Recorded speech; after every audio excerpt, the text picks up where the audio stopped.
안녕하세요. 저는 40대 중반 여자입니다. 저는 아주 어릴 때부터 사회생활을 시작해서 지금까지 항상 바쁘게 살아오고 있어요. 그러다 보니 항상 일을 할 때는 라디오를 켜두곤 했었는데 요즘은 이곳의 사연을 듣는 재미에 푹 빠져서 힘든 줄도 모르고 일을 하네요. 여러 가지 이야기를 듣다 보니 저도 얼마 전에 겪었던 일을 한번 여러분께 털어놓고 싶은 마음이 들었답니다.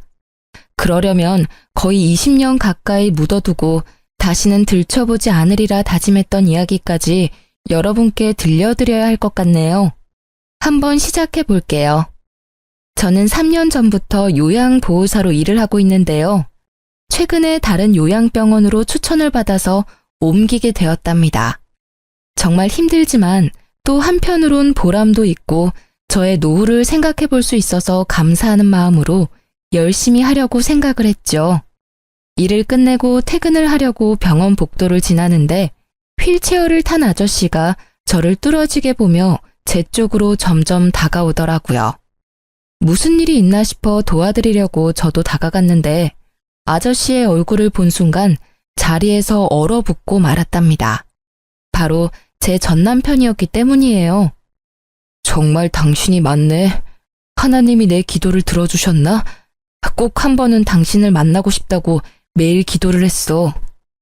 전남편은 무슨 이산가족 상봉이라도 하는 듯이 활짝 웃으며 제 쪽으로 팔을 뻗는 게 아니겠어요. 저는 너무 어이가 없어서 남편을 피해 뒷걸음질을 쳤죠. 사람 잘못 보신 것 같네요. 저는 얼른 이 자리를 피하고 싶어서 빠른 걸음으로 입구 쪽으로 걸어갔어요. 그때 전남편이 저를 쫓아오려고 휠체어를 빨리 움직이다 그만 앞으로 고꾸라지고 말았죠. 주변에 사람이 아무도 없어서 결국 제가 가서 남편을 휠체어에 가 다시 앉혀야만 했어요. 당신 맞잖아. 여긴 어떻게 온 거야? 혹시 나 보려고 온 거야? 여보, 제발 내 얘기 좀 잠깐만 들어줘. 내가 다 잘못했어, 제발. 헤어진 게 10년은 훌쩍 넘었는데 여보라는 소리가 잘도 나오네. 역시 뻔뻔한 건 여전해. 할 말도 들을 말도 없으니까 저리 꺼져. 그렇게 전남편을 두고 집으로 돌아와 한시름 놓을 수 있었지만 머릿속에서 내내 그 초췌하고 비참한 전남편의 모습이 계속 생각이 나더라고요. 더불어서 그동안 전남편 때문에 지옥같이 살았던 제 과거의 비참한 모습도 다시 떠올라 버렸죠. 이번 자리를 통해 다 털어놓고 이제 제발 모두 잊고 살고 싶은 마음이에요. 전 남편과의 악연이 시작된 건 20대 후반쯤이었어요. 저는 고등학교에 들어가자마자 단둘이 살던 아버지가 돌아가셔서 친척 집을 전전하며 학업을 마쳐야만 했어요. 그때 서러워서 흘린 눈물을 합친다면 한강도 모자랄 거예요. 저는 돈을 벌어야겠다는 생각으로 고등학교 졸업하자마자 대기업의 생산직으로 들어가서 일을 하기 시작했죠.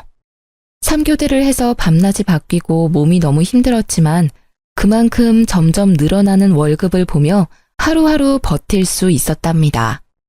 그렇게 8년 가까이 일을 하니 어느새 선임이 돼서 한결 여유로워지더라고요. 어느 날 같이 일하는 친한 언니가 말을 하더라고요. 내가 매주 롤러스케이트 동호회 나가는데 같이 가볼래? 넌 맨날 일만 하고 사니? 바람 좀 쐬고 남자도 좀 만나고 그래야지. 얼굴도 이쁜 게. 내 처지에 무슨 남자야. 난 열심히 돈 모아서 내 힘으로 아파트 살 때까지 남자 안 만날 거야. 그러지 말고 이번에 한강 가서 탈 건데 같이 가자. 너 한강도 한 번도 안 가봤지? 저는 그렇게 언니 손에 이끌려 처음으로 동호회를 가봤네요. 신입이라 그런지 많은 회원들이 저한테 관심을 가져서 좀 부끄러웠는데 그 중에서도 눈에 띄게 잘생긴 남자 한 분이 보이더라고요. 역시나 여러 명의 여자들에게 둘러싸여 있어서 인기가 참 많은가 보다 했죠. 그런데 어느새 그 남자가 제 옆으로 다가와서는 롤러스케이트가 서툰 저를 가르쳐주고 알려주더라고요. 그렇게 대화를 나누게 되었고 매주 동호회에 갈 때마다 그분과 둘이 산책을 하며 롤러스케이트를 타는 날들이 이어졌죠. 저희는 그렇게 동호회 내에서 공식 커플이 되었고 2년의 시간을 연인으로 지냈답니다. 저는 처음 하는 연애여서 그런지 모든 게 새롭기만 했고 남자친구에게 그야말로 푹 빠져서 지냈던 것 같아요. 어느 날 남자친구가 저에게 반지를 불쑥 내밀더라고요. 우리 결혼하자. 난 일찍 결혼해서 너 닮은 딸 낳고 안정적으로 살고 싶어. 자기, 내 사정 잘 알면서 그래? 자기는 서울에 있는 대학교도 나왔고 지금 회사도 꽤 좋은 곳이잖아. 자기 가족이 나를 받아들이겠어? 나도 너랑 크게 다르지 않아. 홀어머니와 둘이 살고 있고 아직 회사 다닌 지 얼마 안 돼서 너보다 월급도 훨씬 적잖아. 네가 어디가 어때서? 자기 말 들어보면 어머님이 자기에 대한 기대가 크신 것 같은데 부모님도 없는 내가 마음에 드실 리가 없잖아. 난 반대하는 결혼 하고 싶지 않아. 우리 그냥 이대로 만나기만 해. 무슨 소리야. 난 너랑 연애만 하려고 만나는 거 아니야. 진지하게 만나고 있고 나도 많이 생각해서 결혼하자는 거야. 넌 나만 믿고 따라오면 돼. 저는 결혼을 원하지 않았지만 남자친구가 강하게 밀어붙여서 점점 남자친구와의 미래를 꿈꾸게 되고 행복한 가정을 꾸리고 싶다는 마음이 생기더라고요. 외로운 제 삶에 가족이 생기는 거니까 허락만 된다면 꼭 이루고 싶었죠. 그렇게 남자친구만을 믿고 시모와 처음으로 만나게 되었어요. 주말에 식당에서 만나게 되었는데 저를 보고는 아주 늘씬하고 예쁘다며 마음에 드신 듯한 모습이었어요. 그래서 좀 기대를 했었는데 곧 제 집안 사정과 직업을 들으시고는 얼굴이 구겨지시더라고요. 사실 내가 우리 아들 결혼은 생각해보지도 않아서 좀 당황스럽네. 오늘은 그냥 교제하는 친구 만나서 밥 한번 먹는 걸로 하고 결혼 얘기는 좀 천천히 하자. 아참, 내가 이 근처에서 약속이 있어서 금방 일어나야 될 것 같네. 시모는 만난 지 30분도 안 돼서 밥도 제대로 먹지 않고 나가버리더라고요. 엄마가 좀 마당발이시거든. 그래서 약속이 많으셔. 네가 이해해. 다음에 정식으로 인사드리자. 저는 본능적으로 시모가 저를 마음에 들어하지 않는다는 걸 느낄 수 있었어요. 아니나 다를까 다음날 모르는 번호로 전화가 오더라고요. 나 영준이 엄마인데 지금 당장 어제 만났던 그 식당 옆에 커피숍으로 튀어와. 대뜸 전화해서 거칠게 명령하는 식으로 말을 하길래 너무 당황스러웠지만 일단 나갈 수밖에 없었죠. 시모는 나이답지 않게 날씬하고 외모를 엄청 꾸미는 것 같았어요. 젊었을 땐 정말 예뻤겠다 싶었고 남자친구의 잘생긴 외모가 시모에게 물려받은 것 같았답니다. 시모는 저를 보자마자 무슨 벌레를 보듯이 인상을 팍 쓰더라고요. 쓰잘데기 없는 인사는 건너뛰고 본론만 말아마. 당장 우리 아들한테서 떨어져라. 네? 그게 무슨 말씀이세요? 헤어지란 말씀이신가요? 머리가 돌대가리야? 한 번에 말귀를 못 알아들어? 니까지 게 감히 우리 아들하고 결혼을 한다고? 용기가 가상한 건지 무식한 게 용감한 건지. 너 고등학교 간신히 졸업하고 공장에서 일하는 공순이라며? 네, 제가 집안 사정이 좋지 않아서 일찍 돈을 벌었어야 해서요. 하지만 저 지금 연봉도 높고 관리직으로 승진도 했어요. 그런다고 공순이가 뭐 전문직이라도 돼? 영원한 공순이지. 가정 형편이야. 나도 우리 아들 혼자 키웠으니까 크게 상관 안 하려고 했어. 그래도 너무 키우는 거 아니니? 우리 아들 그 잘난 외모에 학벌에 직업에 뭐가 모자라서 너까지 거랑 결혼을 시켜야 돼? 우리 아들한테 줄 서는 애들이 한둘이 아닌데 네가 뭔데? 저 혼자 열심히 살아왔고 이런 말 들을 만큼 잘못한 것도 없고요. 저도 이 결혼 안 하겠습니다. 이만 가볼게요. 저는 악소리를 질러대는 시모를 뒤로 하고 냉정하게 나와버렸어요. 혼자 사는 게 속 편하지 처음부터 이렇게 반대하는 결혼을 뭐하러 하겠어요. 그리곤 그 후로 남자친구의 연락도 받지 않고 남자친구가 찾아올까봐 공장 기숙사에서 잠시 지내기도 했죠. 그러자 남자친구는 같이 동호회에 나가는 언니의 도움을 받아서 저한테 계속 연락을 하고 기숙사로 몰래 들어오기까지 했답니다. 제가 무수하게 헤어지자고 밀어냈지만 남자친구는 제가 사는 집에 들어와서 같이 살기까지 했고 저도 사랑하는 사람을 더 이상 밀어낼 힘이 없었죠. 거기다가 남자친구가 밀어붙여서 얼떨결에 혼인신고까지 하러 가게 되었어요. 혼인신고를 했다는 걸 알게 된 시모가 저희 둘을 집으로 부르더라고요. 철없는 10대도 아니고 어떻게 혼인신고를 덜컥 할 수가 있어? 네가 제정신이니? 엄마가 그렇게 말도 안 되는 반대를 하는데 어떡해? 나는 이 사람이랑 같이 살 거니까 엄마가 양보해. 아유, 내가 너 때문에 환장한다. 어쩜 그렇게 다혈질이 네 아버지를 빼닮았니? 그래, 혼인신고까지 했다니 어쩌겠니? 대신 결혼식은 나중에 하고 일단 너는 이 집에 들어와서 살아라. 이 집에요? 셋이 살기엔 너무 좁은데 불편하지 않으시겠어요? 내가 불편할 게 뭐 있어? 네가 들어와서 하는 거 봐서 결혼식을 하든 나가서 둘이 살던 하게 할 거니까 들어와서 한번 지내봐. 네, 알겠어요. 제가 어머님께 잘할게요. 지켜봐 주세요. 저는 제가 남편에 비해 많이 기운다는 걸 잘 알고 있으니 시집살이를 해서라도 시모에게 인정을 받고 한 가족이 되고 싶은 마음이 컸어요. 그래서 바보처럼 그 좁은 집으로 들어가서 함께 살게 되었죠. 저는 3교대로 일을 해서 밤새 일을 하고 아침에 들어오는 달도 있었지만 힘든 내색하지 않고 매일 아침마다 따뜻한 밥과 국을 새로 해서 아침상을 차렸어요.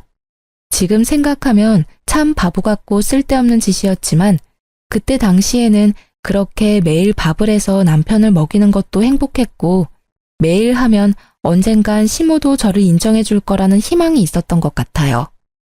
혼자 살다 보니 사실 요리를 잘하는 편은 아니었지만 시모가 가정교육도 못 받았다는 말을 하지 않도록 주변 언니들한테 물어보고 배워서 매일 다른 반찬을 만들려고 노력했었죠. 남편도 처음엔 감동하고 고마워하더니 시간이 지날수록 아침상을 받는 걸 당연하게 생각하는 것 같았어요. 나중엔 반찬이 허술하다고 저를 타박하기도 했었으니까요. 그뿐만 아니라 청소며 빨래며 모두 제 차지였고 퇴근하고 집안일까지 하면 매일 자정을 넘겨서야 쉴 수 있었어요. 시모는 비교적 젊었지만 아무런 일을 하지 않았는데 뭐가 그리 바쁜지 매일 약속 있다고 나가더라고요. 제가 들어오기 전까지는 어떻게 집안일을 한 건지 단 한 번도 도와주지도 않았죠.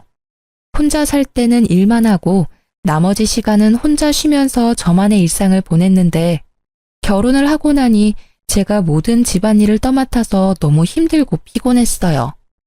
하지만 제가 자발적으로 시집살이를 하겠다고 기어들어왔으니 누구에게 하소연을 할 수도 없었고 제 가슴만 썩어 문드러져 가고 있었답니다. 결혼한 지 얼마 되지 않아 시모는 저한테 매달 용돈을 달라고 요구하기 시작했죠. 네가 우리 아들보다 돈도 더 잘 번다며? 말로만 하면 뭐해? 며느리가 돼서 시어미 용돈도 안 챙겨주니? 이렇게 못 배운 티를 내니? 용돈이요?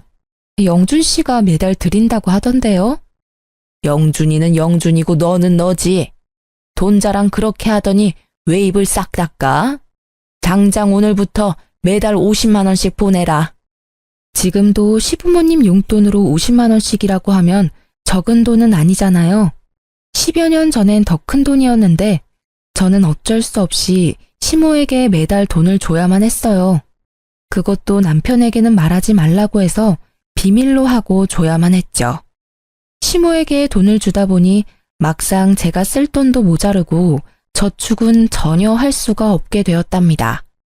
저는 제가 할 수 있는 건 최선을 다해서 시모와 남편에게 해주려고 노력했어요. 정성을 들이면 언젠가는 제 진심이 통할 거라는 바보 같은 생각이었죠. 하지만 매번 돌아오는 건 천의 고아의 무식한 공순이라는 시모의 비아냥뿐이었답니다. 그렇게 열정적이었던 남편도 막상 같이 살게 되자 눈에 띄게 사랑이 식어가는 게 보일 정도로 차갑게 굴기 시작했죠. 매일 주어진 일을 해나갔지만 뭔가 잘못된 게 아닐까라는 생각으로 머릿속이 복잡해졌답니다. 어느 날 퇴근하고 집에 돌아오는데 맞은편에서 시모와 시모 지인들이 떠들썩하게 수다를 떨면서 걸어가는 게 보였죠. 저는 반가운 마음에 시모에게 종종 걸음으로 다가갔는데 저를 발견한 시모가 정색을 하더니 저를 모르는 척 쓱 지나가 버리는 거 있죠. 저는 너무 황당해서 점점 멀어지는 시모만 넋놓고 바라볼 수밖에 없었어요. 기운이 빠져서 힘없이 집에 들어오니 먼저 와 있던 시모가 저한테 물건을 막 던지며 소리를 지르는 게 아니겠어요? 너는 거기가 어디라고 감히 아는 척을 하려고 해? 너 때문에 얼마나 시겁했는지 알아? 그럼 어머님 봤는데 인사 안 하고 지나쳤으면 또 한 소리 하셨을 거 아니에요. 제가 어떻게 해야 되는데요? 이것 봐라. 아주 본색이 나오시네. 너같이 급 떨어지는 애가 며느리라고 동네방네 자랑이라도 하리? 눈치를 보니 어머님 지인분들은 영준 씨가 결혼한지도 모르는 모양이네요. 결혼한 거 숨기신 거예요? 야, 결혼식도 안 했는데 무슨 혼인신고야. 니네가 멋대로 한 거고. 나중에 어떻게 될지 누가 알아? 나 참, 밖에서 나 보면 아는 척 하지 마. 쪽팔리니까. 제가 부끄럽다고 아들이 결혼했다는 것도 말하지 않다니 너무 서운하더라고요. 제가 무슨 숨겨놓은 여자도 아니고 나쁜 짓을 한 것도 아닌데 이렇게 당당하지 못하게 살아야 할 이유가 있나 싶었죠. 저녁에 남편에게 말하니 황당하게도 시모 편을 들더라고요. 결혼식을 해야 축의금도 받고 떳떳하게 밝힐 수가 있는 거지. 사실 지금이야 동거라고 봐야지. 동거?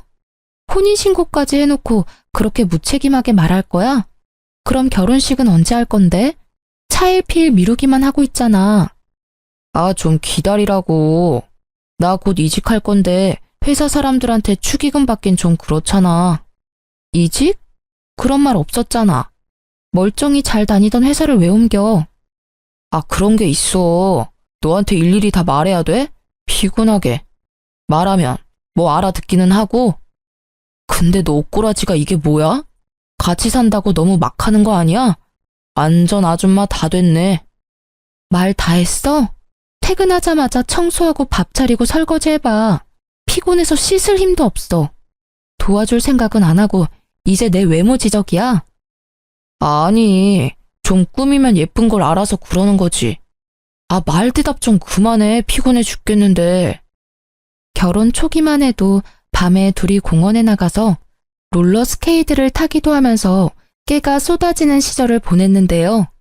다른 회사로 이직하고 나서는 아예 저에게 무관심해져서 하루에 몇 마디도 나누지 않는 지경까지 되었답니다. 뭘 물어보기만 해도 버럭 짜증부터 내니까 저도 남편에게 말 걸기가 무섭더라고요. 결혼식도 못하고 무슨 숨겨놓은 여자 취급을 하니 저도 너무 억울하고 점점 결혼 생활에 회의를 느끼게 되었죠. 그러다가 시모에게 더욱 정 떨어지는 일이 생기게 되는데요.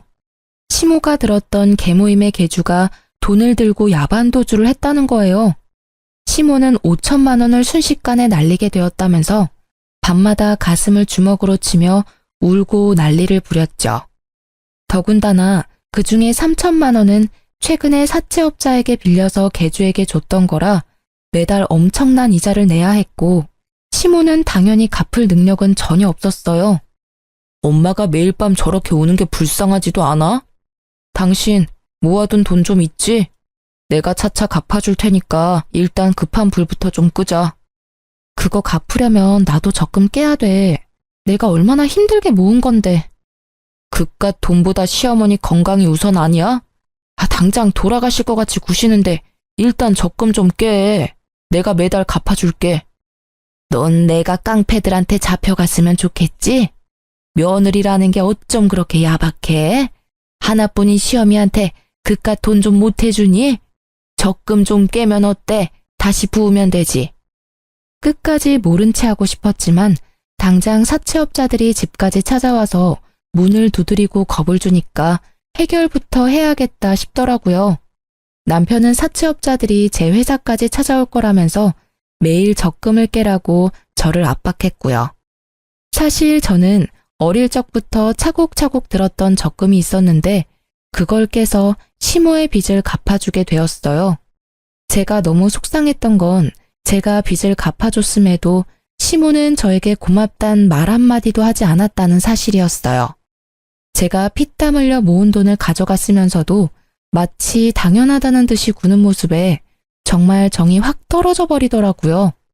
그동안 시모에게 인정받으려고 애썼던 순간들이 모두 부질없이 느껴졌죠.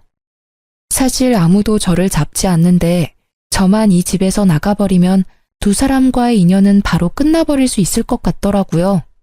그런 고민을 하는 와중에 저에게 소중한 생명이 찾아오게 되었답니다. 너무나 갑작스러웠지만 남편은 제가 임신했다는 걸 알고 무척 기뻐하더라고요. 예전처럼 다정한 남편의 모습으로 돌아온 듯했고 살뜰히 저를 챙겨주기 시작했어요. 그걸 보는 시모는 영 못마땅한 표정이었죠. 거기 바닥이 더러우니까 엎드려서 박박 걸레질 좀 해라. 저 물건들 좀 들어서 집 밖에다가 쌓아둬라. 어머니, 초기엔 쪼그려 앉거나 무리하면 안 된대요. 이따가 영준 씨 오면 시키세요. 그거 잠깐 드는 건데 뭐가 어렵다고 유세야? 누구네 안 낳아봤어?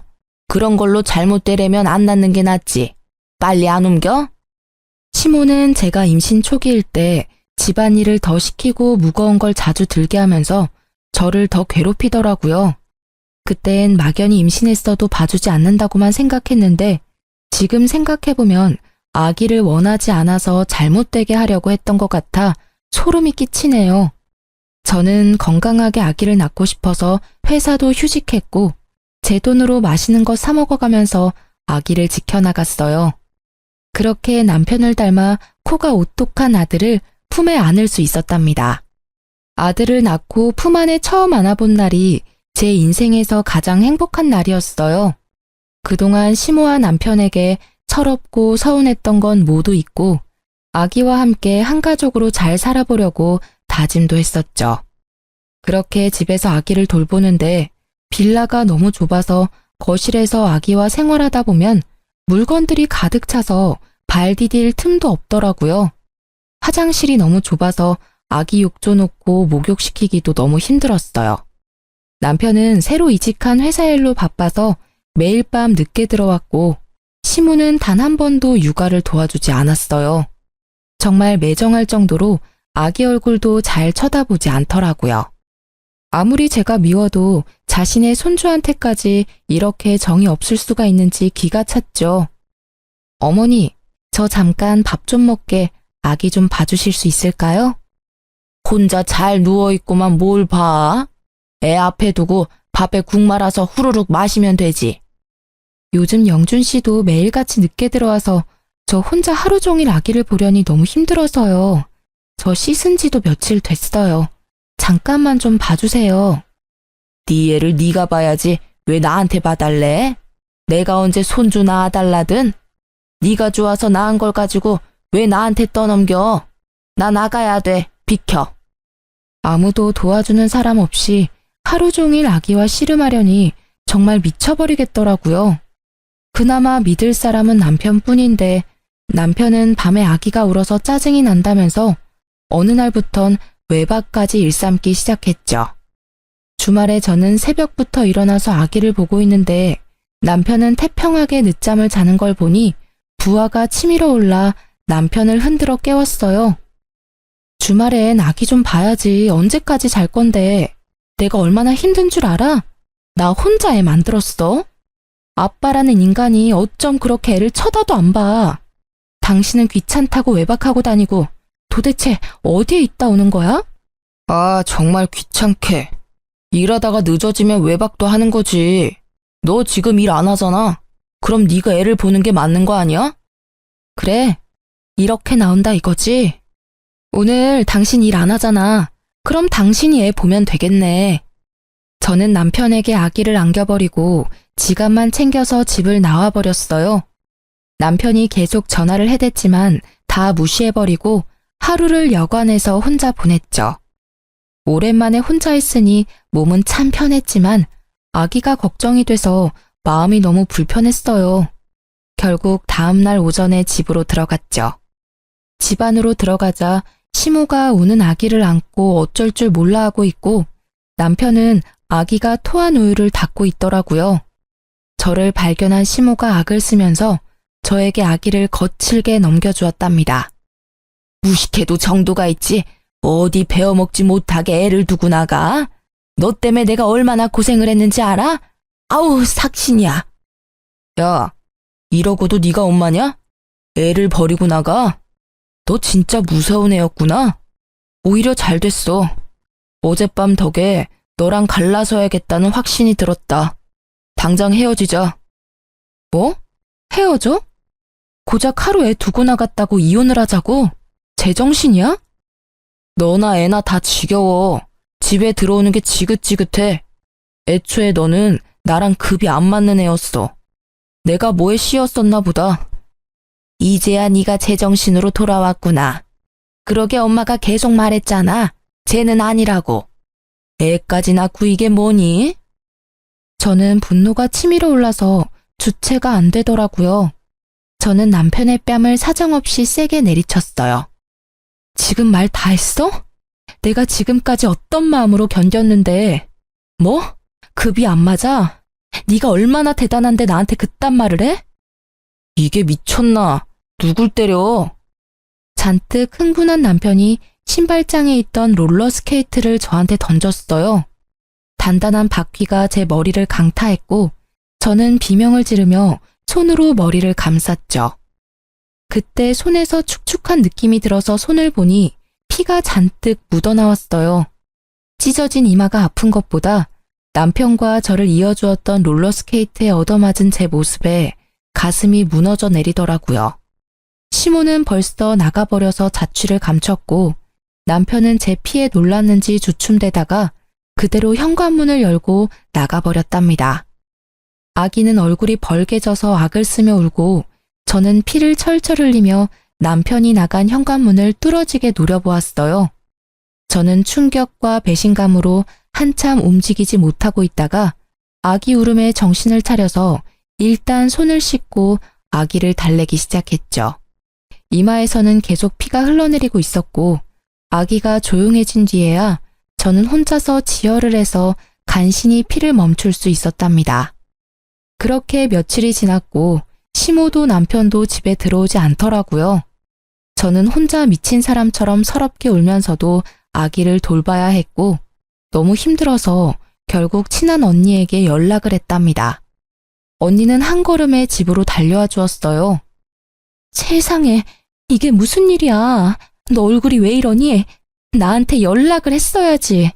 아니, 그 나쁜 자식이 밖에선 그렇게 착한 척을 하면서 널 이렇게 만들었단 말이야? 언니, 나 아직 병원에도 못 가봐서 병원 좀 갔다가 남편 좀 만나고 올게. 그동안 우리 애기 좀 봐줄 수 있어? 당연하지. 너 밥은 먹었어? 세상에, 피죽도 못 얻어먹은 것처럼 삐쩍 말라서는. 이런 몸으로 애기한테 계속 젖을 준 거야? 이 미련한 거사. 언니는 냉장고에 있던 재료로 죽을 만들어서 억지로 저에게 먹였죠. 저는 언니 덕에 병원에 가서 찢어진 이마 치료를 받고 남편의 회사로 찾아갔답니다. 제가 건물 앞에 도착했을 때 마치 짠 것처럼 남편이 그 앞에서 고급 승용차에서 내리더라고요. 남편이 문을 열어주자 고급 투피스를 빼입은 여자가 미소를 지으며 내렸어요. 그리고는 둘이 다정히 팔짱을 끼고 여자는 남편의 어깨에 얼굴을 기댄 채 건물 안으로 걸어 들어가는 게 아니겠어요? 저는 달려가서 남편의 어깨를 붙잡았답니다. 뒤돌아본 남편이 저를 보고는 화들짝 놀라며 여자를 살짝 밀쳐내더라고요. 당신이 여긴 어떻게 알고 왔어? 네 눈엔 내가 바보 천치로 보여? 내가 네 회사 주소도 모르고 있었을까봐. 아, 이 여자가 와이프? 얘기 듣던 대로네. 여자가 저를 머리부터 발끝까지 훑어보더니 비웃음 짓는 게 아니겠어요. 저는 분노와 수치심이 밀려와서 몸이 부들부들 떨려왔답니다. 이 여자는 뭐야? 너 바람 펴? 그래서 이혼하자는 거였어? 이 인간 말종 같은 자식아. 남의 회사 앞에서 소란 피우지 말고 진정 좀 해요. 이러니까 급 떨어진다는 소리나 듣지. 그래요. 우리 사랑하는 사이니까 그쪽이 양보 좀 해서 이혼 좀 해줘요. 내가 위로금은 섭섭지 않게 줄 테니까. 뭐라고? 넌 뭐 얼마나 대단한데 나를 무시해? 그래봤자 상간녀 주제에. 저는 여자의 긴 머리채를 잡고 마구 흔들기 시작했어요. 여자는 저보다 키가 작아서 저를 막지 못하고 마구 휘둘리며 비명만 질러댔죠. 남편이 그런 저를 말리려고 제 손을 마구잡이로 던지더라고요. 제가 멈추지 않자 저를 세게 밀쳐서 저는 바닥으로 고꾸라졌죠.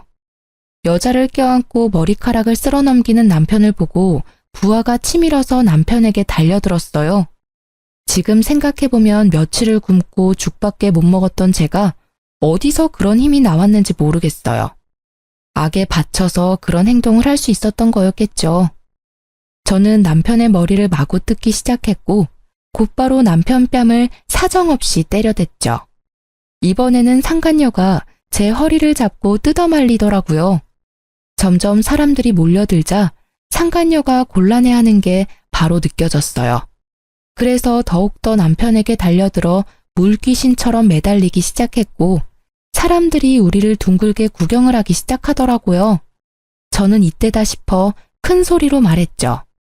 남의 남편이랑 바람을 폈으면 싹싹 빌어도 모자랄 판에 돈 줄 테니까 이혼하라고? 그래, 어디 한번 얼마를 줄지 기대하고 있을 테니까 보따리로 한번 싸갖고 와봐.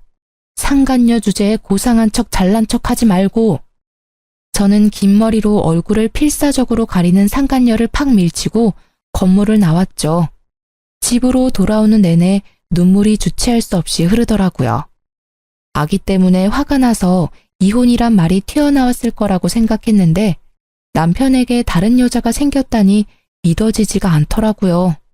거기다 내 초라한 몰골과 비교가 되게 화려하고 고상한 모습을 보니 비참하고 제 자신에게도 화가 얼마나 나던지요. 제 인생에서 남자는 남편 한 사람뿐이었고 그래서 저의 모든 것을 남편을 위해 희생했었는데 그야말로 헌신짝이 되어버린 거니까요. 더군다나 갓난쟁이 아기까지 있으니 어떻게 살아가야 하는지 막막했어요. 다음 날 얘기를 다 들었는지 시모가 집으로 왔더라고요. 그동안 어디서 지냈던 건지 아주 얼굴이 더 좋아졌고 비싸 보이는 옷을 입고 있었어요. 너 어제 영준이 회사 가서 난리를 쳤다며? 그렇게 못 배운 티를 내고 싶니? 우리 한 사장이 너 때문에 얼마나 곤란해졌는 줄 알아? 그 상간녀가 한 사장이에요? 그 회사 사장이라고요? 상간녀라니 말 조심 못해? 얼마나 대단한 분인 줄 알아?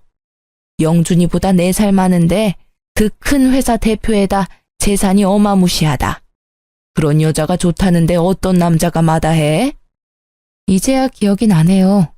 영준 씨한테 그 회사 소개한 거 어머님이죠? 일부러 그런 거죠?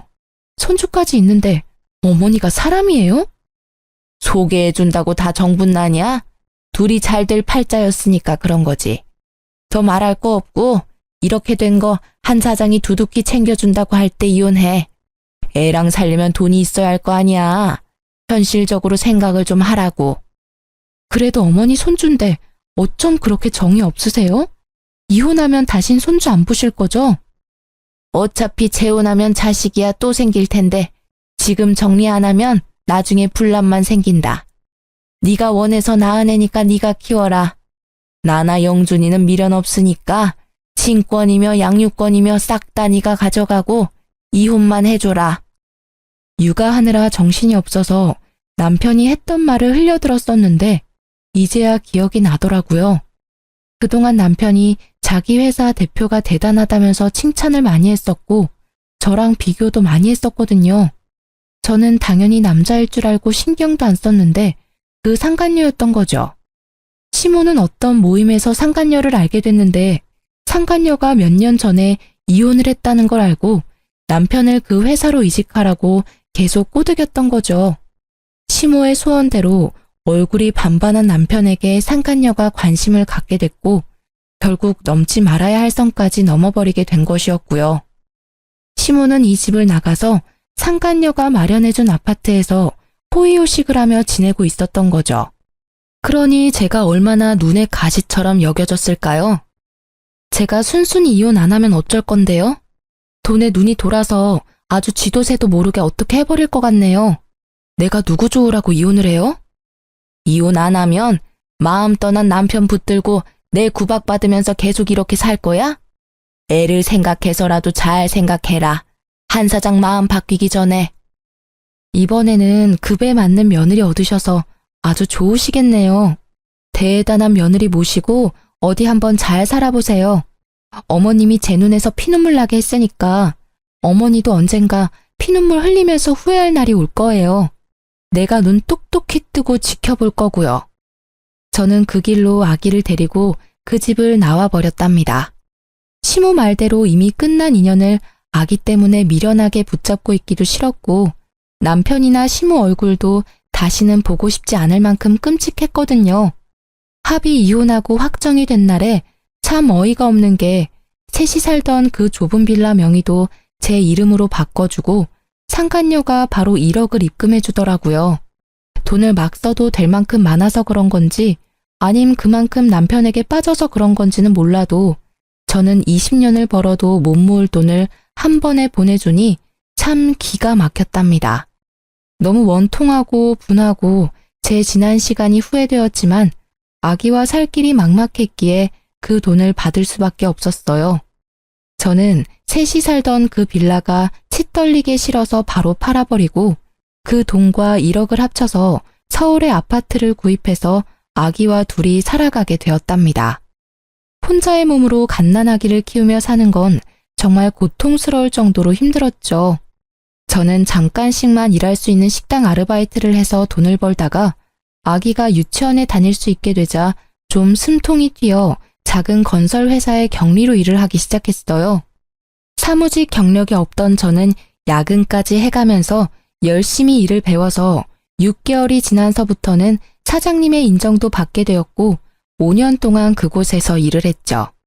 그리고 거래처 직원이었던 지금의 남편과 안면을 트고 점점 친해지게 되었는데요. 몇 번의 데이트를 하고는 저한테 프로포즈를 하더라고요. 우리가 만난 지는 얼마 안 됐지만 사실 전 오랫동안 지켜보고 있었어요. 우리 처지가 같은데 같이 살아봅시다. 내가 원희 씨 노후 남부럽지 않게 책임질게요. 너무 이른감이 있다고 생각했지만 지금 남편은 사별을 해서 아들 한 명을 키우며 살고 있어 처지가 비슷해서 더욱 정이 갔답니다. 한 번의 아픔이 있었지만 듬직한 남편을 한 번 더 믿어보기로 하고 용기를 내서 재혼을 하게 되었죠. 지금은 두 아들과 남편과 함께 행복한 가정을 이루어 살고 있답니다. 내 가족을 만들고 싶다는 저의 바람이 드디어 이루어진 것이죠. 남편은 기술직이라 연봉이 높은 편이고 제가 예전에 사놓은 서울의 아파트의 월세만으로도 일을 안 해도 될 정도인데요. 저는 평생을 일을 해서 그런지 전업주부로 사는 게 오히려 더 힘들더라고요. 그래서 요즘 많이 한다는 요양보호사 자격증을 따서 요양병원에서 일을 하게 되었답니다. 어디서나 성실하게 일을 하기에 이번에도 인정을 받아서 다른 요양병원으로 더 좋은 대우를 받고 옮겨보기로 한 거였는데요. 그곳에서 생각만 해도 치가 떨리는 전 남편을 만나게 된 것이었죠. 제가 전 남편을 보고 너무 충격을 받았던 건 전 남편이 두 다리가 없다는 사실이었어요. 그런 모습을 하고 있으리라곤 상상도 하지 못했었는데 말이죠. 두 다리가 없는 전 남편을 부축해서 휠체어에 앉히고 나니 무릎이 덜덜 떨리더라고요. 그런 제 표정을 읽었는지 전 남편이 황급하게 말을 해나갔죠. 당신한테 못할 짓을 해서 내가 벌을 받았어. 당신이랑 이혼하고 그 여자랑 바로 결혼식을 했어. 어머니 소원대로 대단하게 치렀지. 신혼여행 다녀와서 새벽에 공항에서 집으로 올 때 크게 사고를 당했어. 그때 두 다리를 잃었지. 당신이 얼마나 그리웠는지 몰라. 나랑 이혼한 순간부터 그쪽이랑 나는 남보다 못한 사이예요.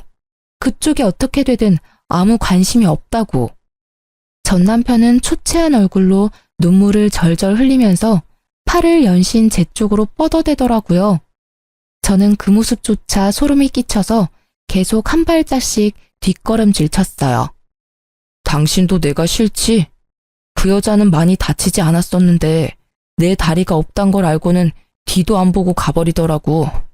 결혼식만 했지 혼인신고도 안 해서 가는 걸 막을 수가 없었어.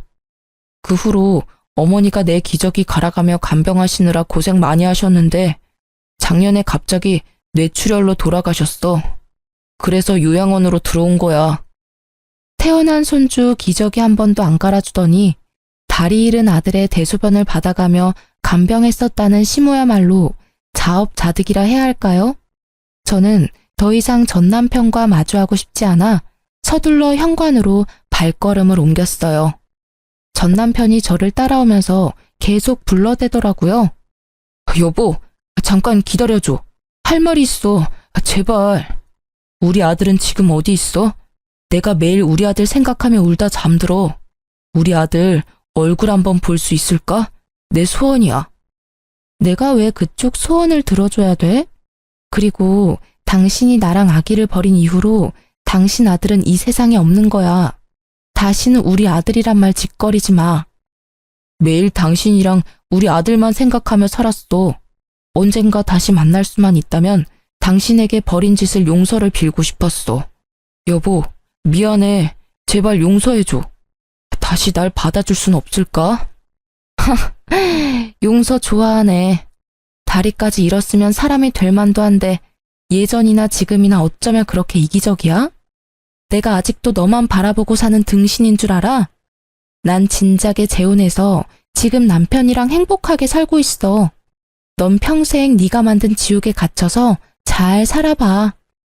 저는 전 남편에게 차갑게 쏘아붙이고 병원 문을 나섰어요. 이참에 병원도 그만두고 좀 쉬어야겠다고 마음을 먹었죠. 병원 밖 주차장에서 지금의 남편과 학교를 마친 아들들이 웃으며 손을 흔들고 있더라고요. 저는 혹시나 전 남편이 볼까 무서워 병원 쪽을 뒤돌아봤는데 아니나 다를까 저를 찾으려고 전 남편이 휠체어를 끌고 밖으로 나오더라고요. 저는 승용차 쪽으로 달려가서 얼른 아들을 차에 타게 하고 급하게 차를 출발시켰답니다. 영문을 모르고 급하게 운전하는 남편과 무슨 일 있냐고 묻는 아들들의 물음에 차마 대답할 수가 없더라고요. 그렇게 헤어지고 마지막으로 전 남편을 마주쳤고 그 후론 보지 못했죠. 어릴 때부터 외로운 인생을 살았던 제가 갓난아기와 함께 버려져서 또다시 혼자 이 세상의 풍파를 겪어내야 했을 때 정말 이 세상에 대한 끈을 놓아버리고 싶었던 적이 한두 번이 아니었는데요. 그 아픔을 다 견딜 수 있었던 건 저의 하나뿐인 아들 덕이었죠. 시모와 전 남편의 처참한 말로를 보니 역시 사람이 죄를 지으면 안 된다는 걸 다시 한번 느끼게 되네요. 그리고 그동안 저의 아픔도 어느 정도 보상을 받은 기분이 들어요. 이번에 제 이야기를 털어놓은 것을 시작으로 전 남편에 대한 건 모두 잊어버리고 지금의 남편과 두 아들과 함께 지지고 볶으며 행복하게 살아볼게요. 여러분도 항상 행복하시길 바라면서 이야기를 마치겠습니다. 감사합니다.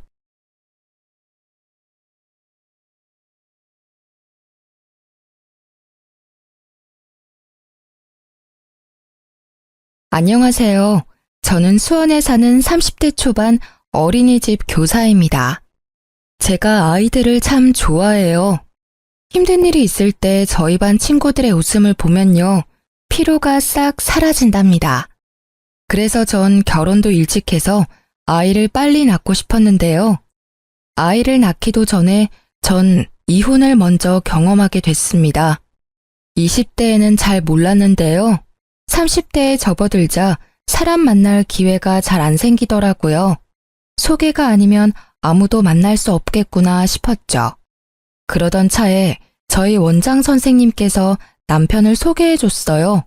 같은 교회에 멀끔한 청년이 있으니 한번 만나보라고요. 그때 남편은 9급 공무원이었어요. 들어보니 남편은 7급 공시를 다시 준비하고 있었어요. 저랑 첫 만남인데도 남편은 자기 얘기를 곧잘 했죠. 저는 외동이고요. 어렸을 때는 부모님 사랑 듬뿍 받았었죠. 근데 제가 중학생 때 두 분 다 돌아가셨어요. 교통사고로요. 친척들은 뭐 다 남처럼 지냈죠. 다들 부모님이 남기신 재산에만 관심 있더라고요. 보험금이랑요. 어릴 때 받은 상처가 너무 커서요. 어른 돼서도 그분들이랑은 연락 안 하고 지내요. 뭐 그런 상처가 나중에는 더 열심히 살아야겠다는 원동력도 됐고요. 그러셨군요. 힘드셨겠어요. 제가 초면에 너무 어두운 얘기만 했죠. 죄송해요. 아니요. 솔직히 말씀해 주셔서 오히려 고마워요. 그럼 다행이고요. 혹시 아이 계획은 몇 명이나 있어요? 제가 일찍 떠나신 부모님한테 원망스러웠던 게 딱 하나 있거든요. 형제가 없는 거요. 혼자 사는 게 너무 외로웠어요. 의지할 곳이 아예 없었으니까요. 그래서 저는 결혼도 최대한 일찍 하고 싶고 아이를 적어도 둘 이상은 가지고 싶어요. 저도요. 저는 셋 이상이요. 저는 애기들을 너무 좋아해서 어린이집에서 일하는 거예요. 좋네요. 저도 애는 많이 가지고 싶은데요. 돈 걱정하면서 키우고 싶지는 않아서요.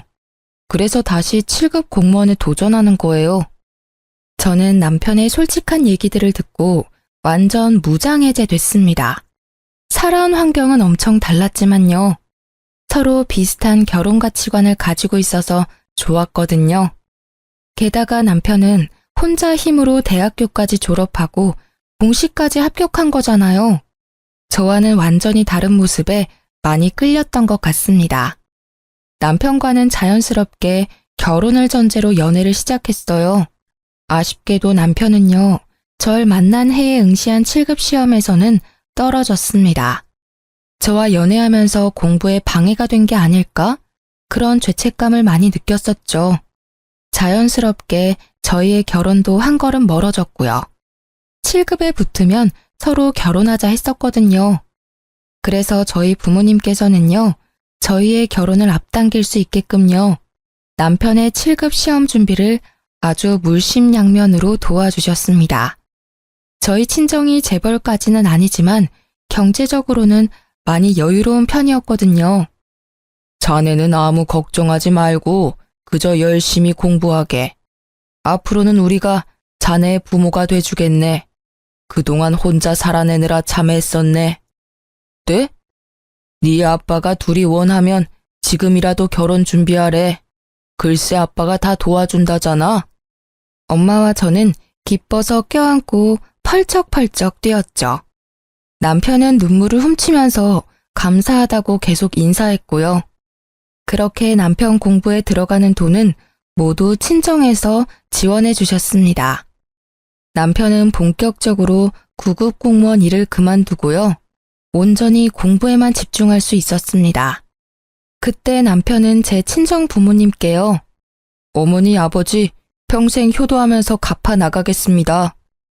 라고 말했습니다. 저도 어린이집을 다니지만 나름대로 내조를 하려고 노력했죠. 그러던 어느 날 남편의 누나라는 사람이 나타났습니다. 갈 곳이 없어서 하루만 재워달라고요. 집 좋네. 결혼 잘했네. 내가 얘 거의 키우다시피 했거든.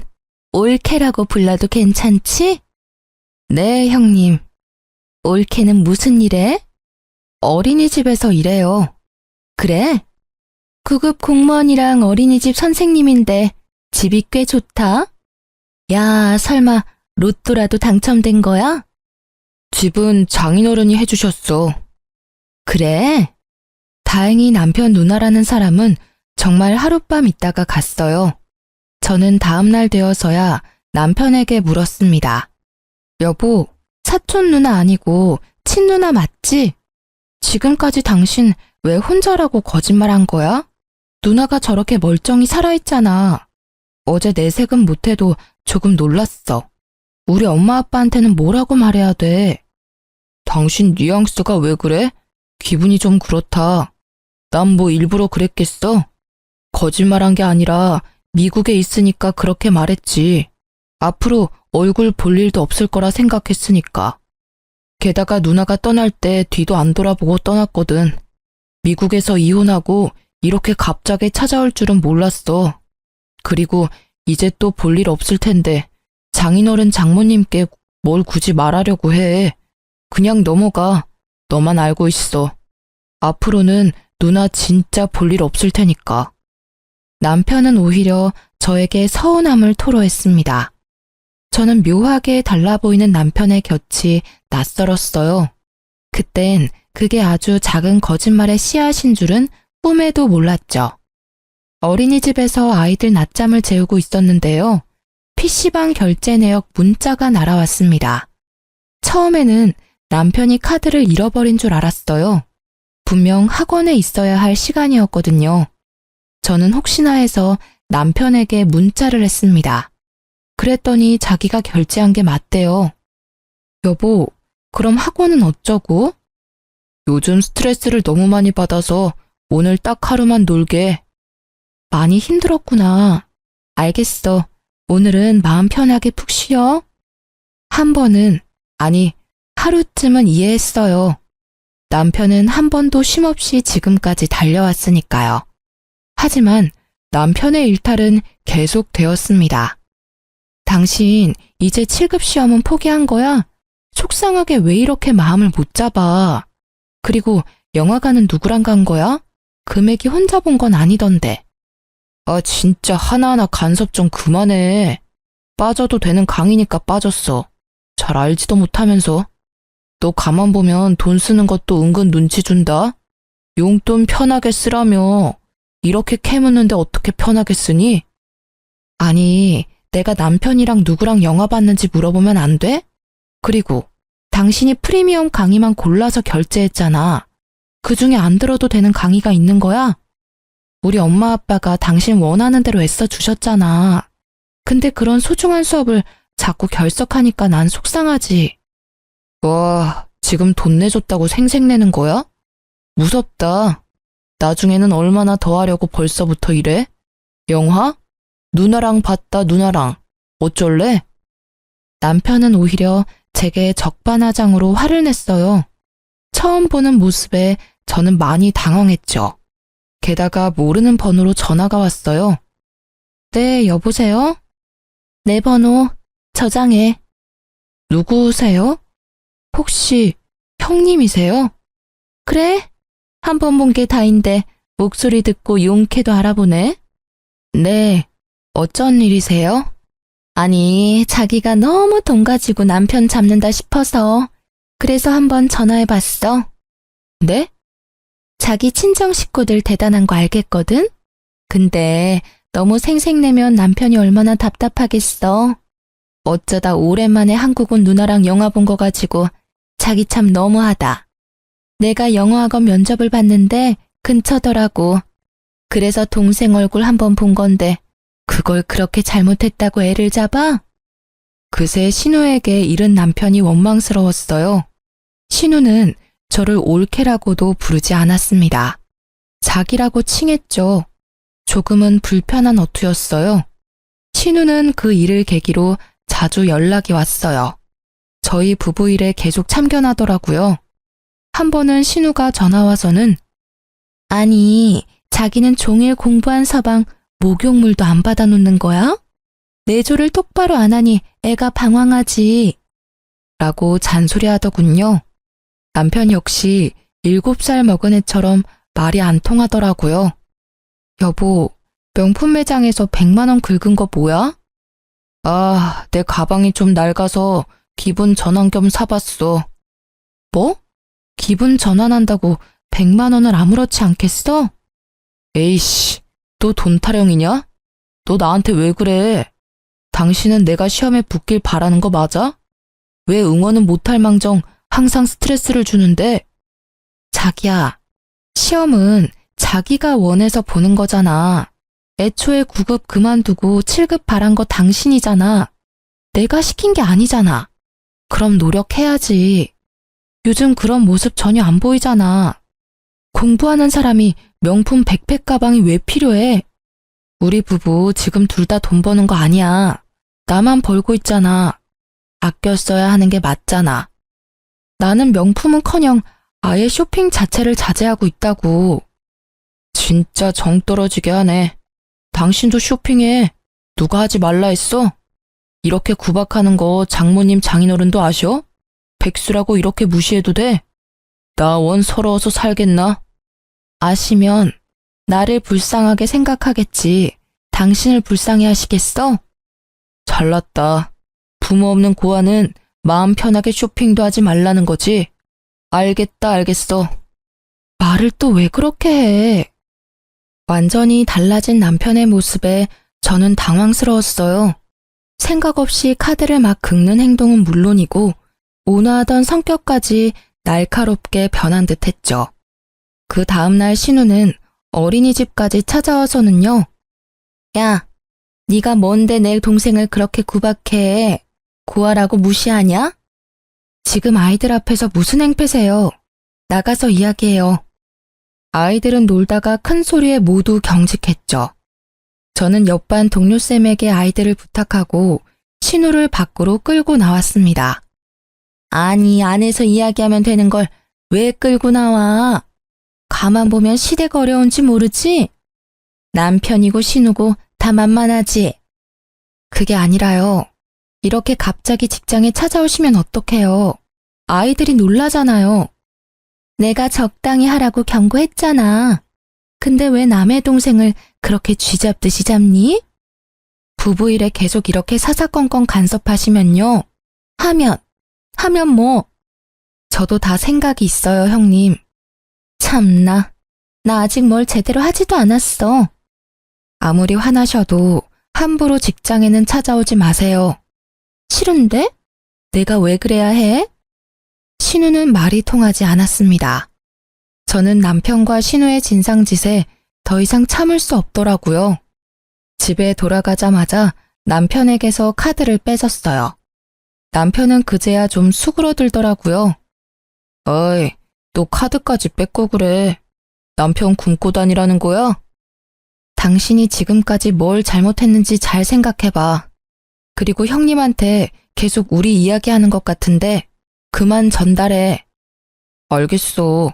어쩌다 한번 얘기했는데 누나가 너무 오바 떨었지? 저는 말없이 남편을 노려봤습니다. 왜 그래, 자기답지 않게. 무섭다. 카드 안 줄 거야? 알아서 해. 공부를 하든 말든 밥을 먹든 말든 이제 난 상관 안 할 거니까. 그리고 남편이 저녁밥을 먹든 말든 신경도 안 썼죠. 기다렸잖아. 늦으면 늦는다고 말이나 하지. 앞으로 기다리지 마. 뭐? 당신 저녁은 당신이 알아서 해먹으라고. 나 당신 말 듣고 정신 차렸잖아.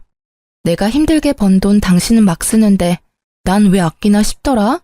사고 싶은 거 막 사니까 스트레스 풀리고 너무 좋아. 난 매일 저녁 사 먹을 거니까 그렇게 알아. 저는 매일 친구들과 약속을 잡고 밤늦게 들어갔어요. 남편 말대로 쇼핑도 엄청 했죠. 매일 퇴근할 때마다 쇼핑백 한 알음씩 들고 갔죠. 진짜 1억이야? 뭐 문제 있어? 이 늦은 시간까지 뭐 한 거야? 누구랑 있었어? 뭘 캐물어. 당신이 캐묻는 거 싫어하잖아. 근데 내가 내 돈 쓰면서 그런 것까지 말해야 돼? 당신 정말... 내가 잘못했어. 그만 좀 해. 적반하장으로 화내던 남편은요. 일주일쯤 지나자 남편은 다시 예전 모습으로 돌아왔어요. 온갖 아양을 부리며 알아서 집안일까지 도맡아 하더군요. 자기야, 힘들까봐 내가 분리수거하고 왔어요. 밥 먹고 설거지도 내가 할게. 당신 출근하면 내가 청소기도 돌릴게요. 고마워. 앞으로 내가 집안일 도울게. 공부한다고 너무 신경 못 썼죠? 미안해. 앞으로도 부탁해. 그리고 밥은 먹고 다녀야 하니까 카드는 줄게. 근데 말이야, 당신 명품 한 번만 더 사면 앞으로 밥값도 없을 줄 알아? 다시는 안 살게. 남편은 싱글벙글 좋다고 카드를 받아갔습니다. 그리고 저는 신우가 강사로 일한다는 영어 학원에 찾아갔죠. 똑같이 해줘야 남편처럼 신우도 정신 차릴 것 같았거든요. 근데 신우는 영어 학원에서 강사로 일하는 것도 아니었어요. 학원 화장실 청소를 하고 있더군요. 저를 마주치자 신우는 얼굴이 벌개지더라고요. 아니, 자기가 여기 왜 있어? 형님, 여기서 강사로 일하신다면서요. 근데 청소까지 하시는 거예요? 그게 청소 아줌마 안 나와서 오늘만 하는 거야. 그래요? 아니, 근데 지금 이렇게 말도 없이 신우 직장에 찾아온다고? 형님도 그러셨잖아요. 저도 그래도 되는 줄 알았죠.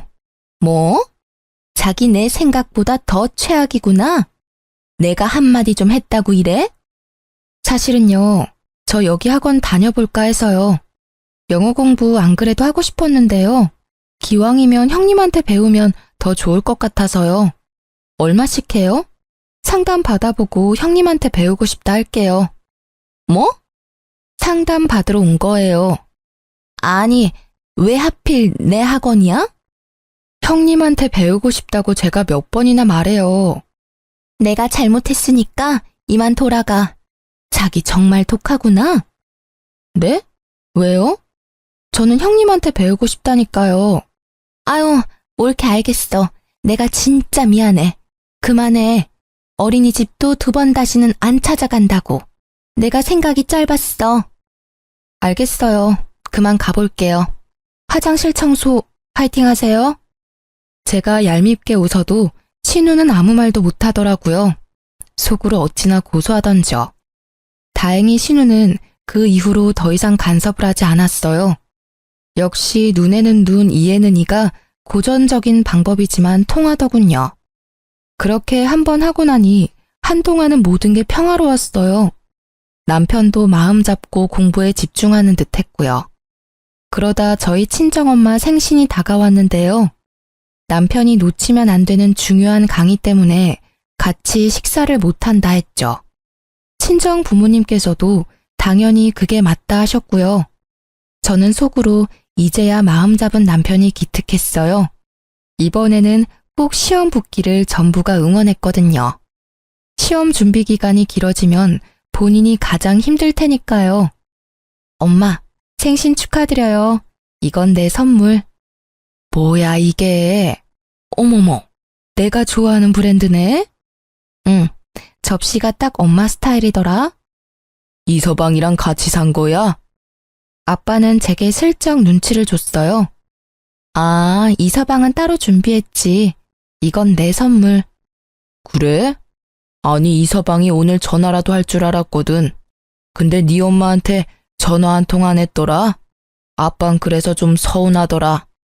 아유, 여보, 그런 말을 왜 해? 예, 난 괜찮아. 공부하느라 바쁜 아들한테 왜 그래? 그런데 남편이 친정엄마께 축하한다는 말도 생략했더라고요. 직접 축하는 못해도 전화라도 할 수 있는 거잖아요. 진짜? 연락이 아예 안 왔어? 아, 맞다. 이서방 오늘 몸 안 좋아서 엄청 허둥거리던데. 깜빡했나 보다. 몸이 안 좋아? 어디가? 감기? 보약이라도 해먹어야 되는 거 아닌감? 에이, 그리고 내 생일이 뭐 대수라고. 기댈 시댁도 없는데 너도 적당히 이서방 잡고 살아. 알았지? 내가 이서방을 뭘 잡아. 내가 그럴 사람이야? 엄마께서 괜찮다 하셔도요. 아빠는 서운함을 지울 수 없는 얼굴이었어요. 저도 마찬가지였죠. 그래도 말이야, 당신한테 용돈도 받으면서 꽃다발 하나라도 보내야지. 직접 오지도 못하고 전화도 못할 정도면. 용돈? 그게 무슨 말이야, 아빠? 이서방이 말 안 해? 네 엄마가 한 달에 100만 원씩 용돈 챙겨주고 있잖아. 뭐? 엄마 진짜야? 아니, 공부에 집중해도 모자랄 판에 주말 알바 한다니까. 내가 100만 원씩 줬지. 너도 참. 웬만하면 밥값이랑 생활비는 너가 주지 그랬어. 7급 시험도 이서방이 가정을 위해서 준비하는 건데 장모한테 말하기까지 얼마나 마음이 그랬겠어. 저는 엄마의 말에 가슴이 쿵 내려앉았어요. 분명 남편은 제 카드를 쓰고 있으니까요. 남편은 제가 경제적 지원을 일절 안 해주는 것처럼 지금까지 친정엄마께 하소연했던 거예요. 엄마, 앞으로는 내가 이서방 챙길 테니까 이제 용돈은 안 주셔도 돼요. 엄마 아빠가 지금까지 엄청 지원해 주셨잖아요.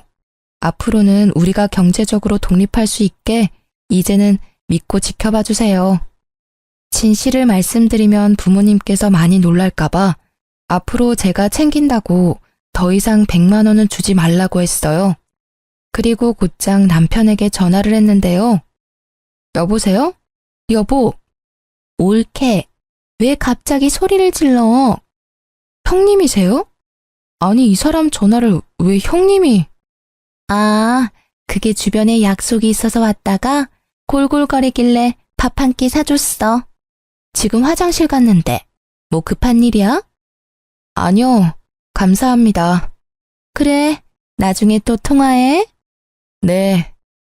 저는 남편이 집에 돌아오기만을 기다렸어요. 나 왔어. 아까 전화했었어? 너 엄마가 주시는 100만 원 어디에 쓰고 있어? 뭐? 아, 장모님이 주시는 용돈? 아니, 그걸 자기가 어떻게 알았어?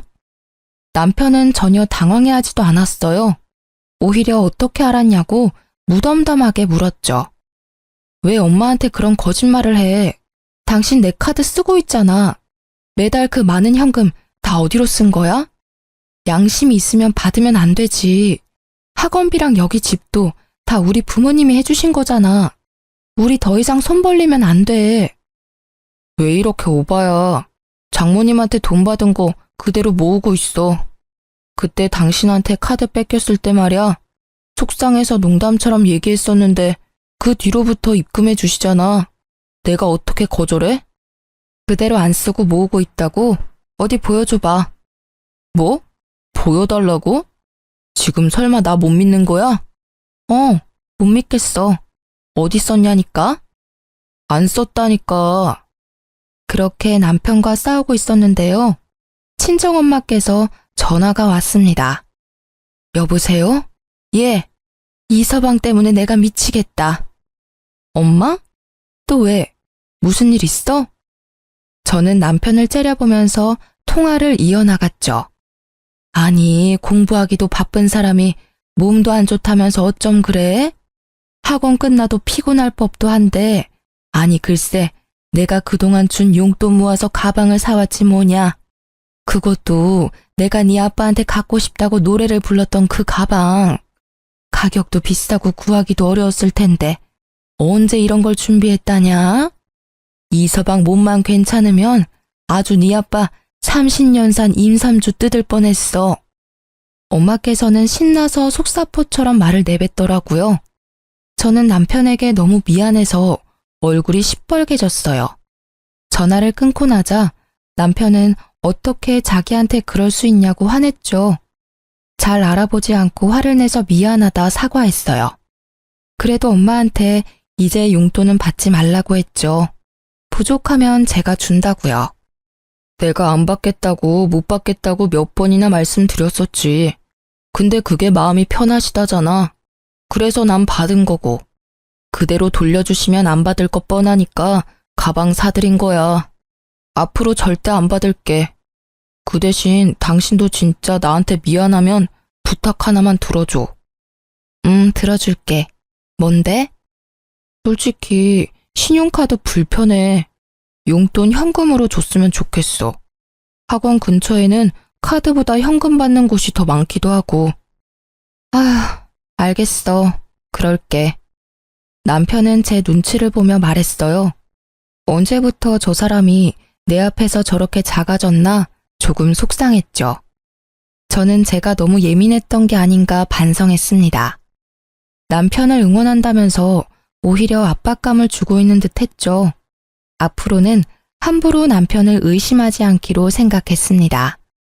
그래서 남편을 믿고 현금으로 용돈을 주기 시작했어요. 여보, 요새 힘든 거 없지? 없어. 당신이 이렇게 학원도 데려다주고 열심히 내조해주는데 내가 뭐가 힘들겠어? 마음 같아서는 매일 데려다주고 싶거든. 일이 바빠서 잘 못 챙겨줘서 미안해.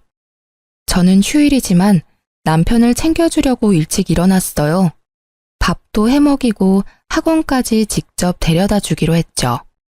근데 오늘 차가 왜 이렇게 막히지? 월요일이 공휴일이잖아. 다들 어디 놀러 가나 보다. 생각해보니까 우리도 어디 놀러 안 간지 좀 됐네. 당신 이번 시험 끝나자마자 짧게라도 여행 가자. 좋지. 노래라도 틀까? 괜히 기분 처지네. 남편 전화를 제 차에 연결해서 노래를 트는데요. 모르는 번호로 전화가 계속 왔어요. 모르는 번호라도 혹시 모르니까 받아봐. 계속 전화 오잖아. 그럴까? 여보세요? 그러자 블루투스로 연결된 통화 소리가 제 차에 울려 퍼졌습니다. 네, 땡땡 비뇨기과입니다. 수술 받으셨던 이석기 환자분 맞으시죠? 환자분이랑 보호자분 두 분 다 계속 통화가 안 되셔서요. 내원하시기로 한 날짜에 안 오셨는데 다음 진료 언제로 예약해 드릴까요? 네? 이석기 환자분 아니세요? 남편이 당황하자 제가 대신 대답했어요. 맞는데요? 아, 보호자분, 그럼 다음 주로 예약해 드릴까요? 네, 상관없어요. 네, 그럼 다음 주 토요일 다시 예약해 드릴게요. 네. 저는 통화가 종료되자 남편을 째려봤어요. 수술이라니? 설마 정관 수술? 이게 다 무슨 소리야? 아니, 그게 잘못 온 전화잖아. 당신 이름 세 글자 똑똑히 들었어. 다시 전화해볼까, 내 전화로? 말해. 똑바로 말해. 저는 갓길에 차를 세우고요. 남편의 전화를 뒤지기 시작했어요. 아, 뭐 하는 짓이야. 내놔. 남편을 무시하고 문자 내역을 보다가요. 정관 수술에 대한 문자를 봤어요.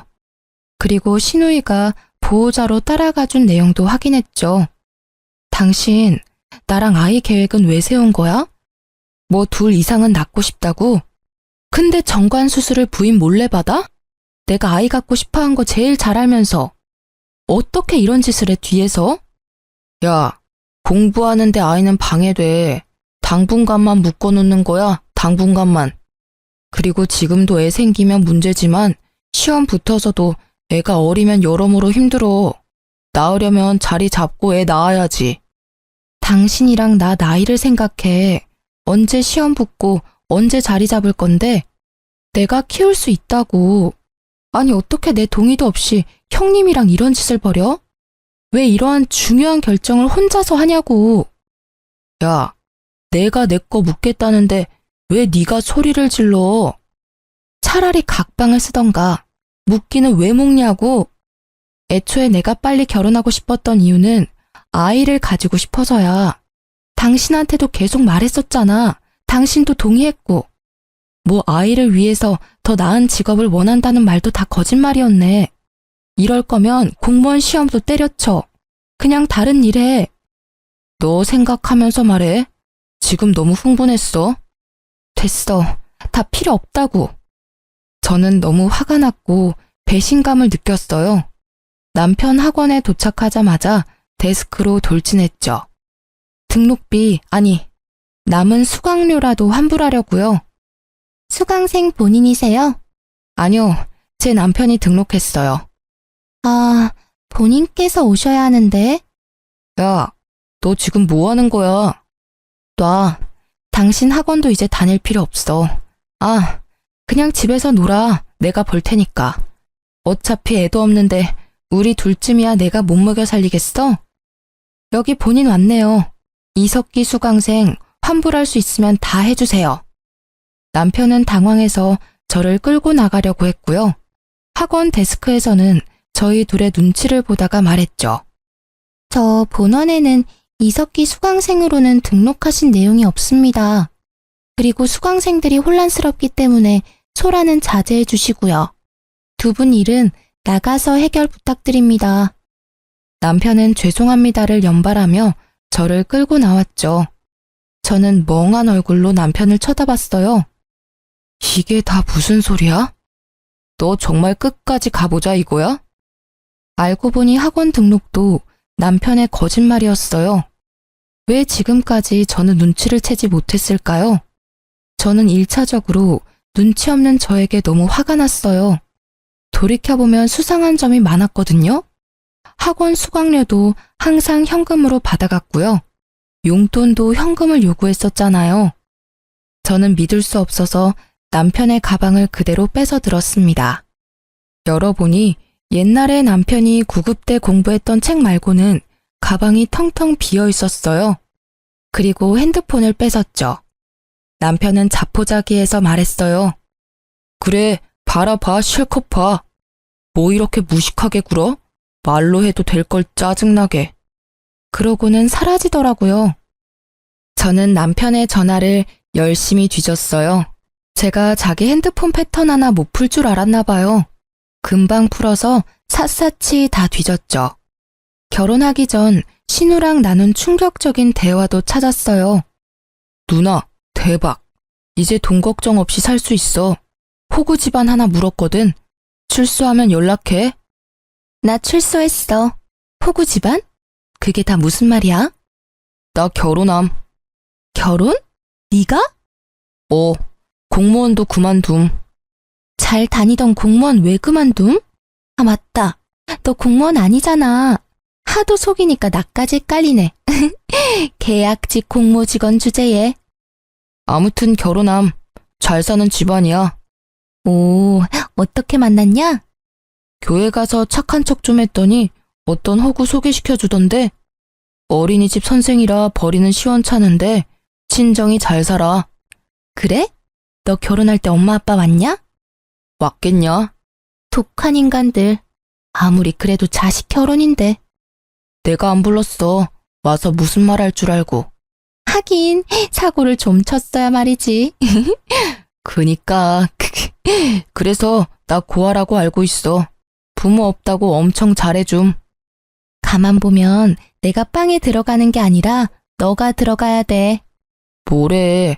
누나는 진짜 꾼이고 나는 조무래기 꾼이지. 문자 내용을 보고 저는 온몸에 소름이 돋았어요. 공무원이라 했지만 공무원이 아니었어요. 계약직인 공무직 근로자였죠. 그것마저 그만두고 그냥 결혼해서 놀고 싶었던 거예요. 뿐만 아니라 엄마께 받았다던 돈도 다 쓰고 없더라고요. 처음에는 주식으로 다 날린 줄 알았는데요.